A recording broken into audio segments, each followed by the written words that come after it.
Baik, terima kasih. Nama saya Suparno. Ekspertis yang ada adalah Operation Management dan Supply Chain Management. Dan topik yang akan dibawakan terkait dengan supplier selection.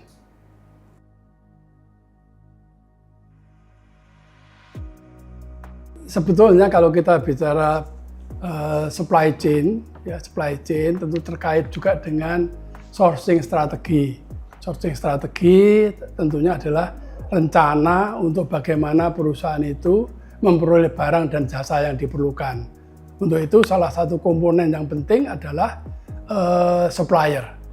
Satu komponen supplier, sehingga tentunya nanti masalah yang akan ditentukan adalah bagaimana memilih supplier yang baik, yang bisa mendeliver barang-barang dan jasa yang dibutuhkan oleh sebuah perusahaan.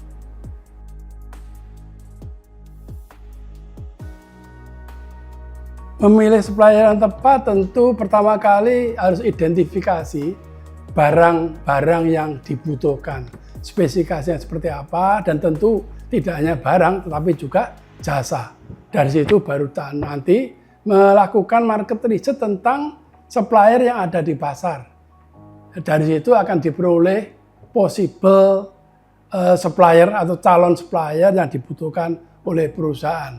Jadi harus definitif dulu mengenai barang-barang atau jasa yang diperlukan oleh perusahaan. Dari situ kemudian mulai mengidentifikasi keberadaan supplier. Ya, keberadaan supplier termasuk kapabilitas yang ada dan juga apa yang bisa dikerjakan oleh supplier itu.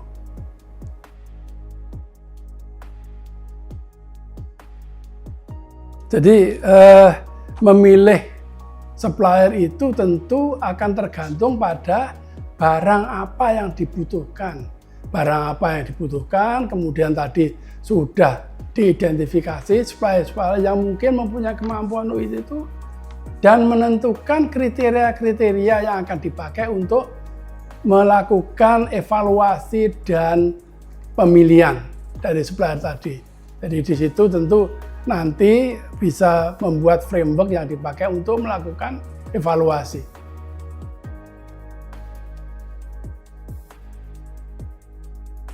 Sebetulnya tantangan ini selalu ada ketika memilih supplier, karena apabila banyak perusahaan yang memproduksi barang yang sama, tentu mereka juga membutuhkan barang-barang itu di pasaran.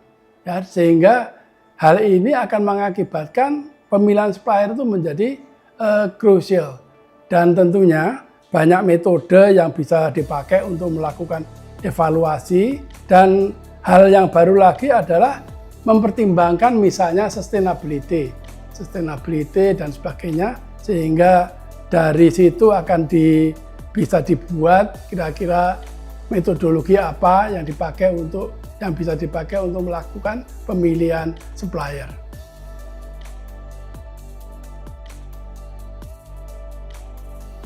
Ini sebetulnya dari contoh ini dari pengalaman mahasiswa dalam melakukan membuat tesisnya. Jadi begini, jadi perusahaan akan memilih 3PL untuk membantu mereka dalam melaksanakan kegiatan logistik. Ya. Kemudian apa? Sudah ada perusahaan-perusahaan yang terdaftar di perusahaan.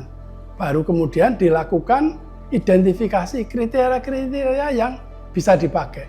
Semula kriteria yang dipakai itu hanya berupa biaya yang diajukan oleh para vendor atau para supplier tadi.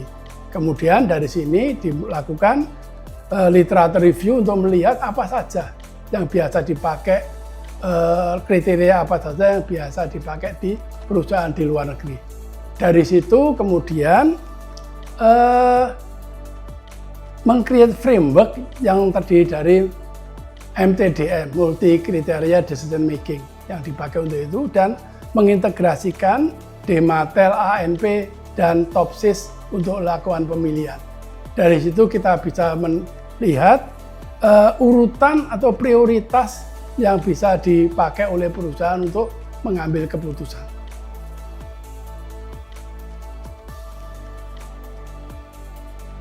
Ketika kontrak sudah berlaku, pengiriman sudah berjalan atau pelaksanaan pekerjaan sudah berjalan, tentu perusahaan ini wajib menjalin hubungan yang baik dengan supplier. Jadi supplier relationship management. Dari situ tentunya sebetulnya dimulai dari evaluasi kinerja supplier selama ini untuk melihat apakah mungkin ada peluang untuk melakukan improvement. Jadi setelah kontrak selesai itu belum tentu selesai pekerjaannya sebetulnya. Karena perlu evaluasi, dan evaluasi ini perlu perusahaan menentukan KPI.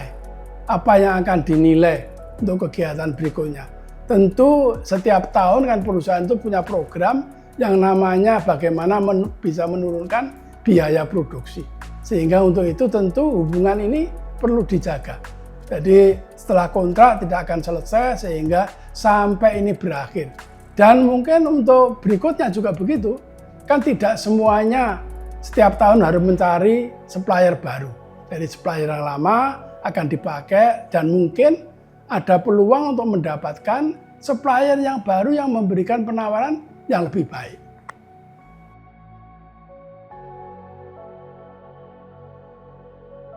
Tren terkini seperti biasanya selalu terkait dengan masalah lingkungan. Jadi mencari supplier yang betul-betul concern terhadap lingkungan. Dan tentunya ini juga akan mempengaruhi nanti reputasi perusahaan. Kalau mereka memakai supplier yang baik seperti itu dan memenuhi atau mematuhi aturan-aturan yang terkait dengan lingkungan, dan itu tentu akan juga nanti mencerminkan bagaimana perusahaan ini beroperasi dan memperhatikan lingkungan itu.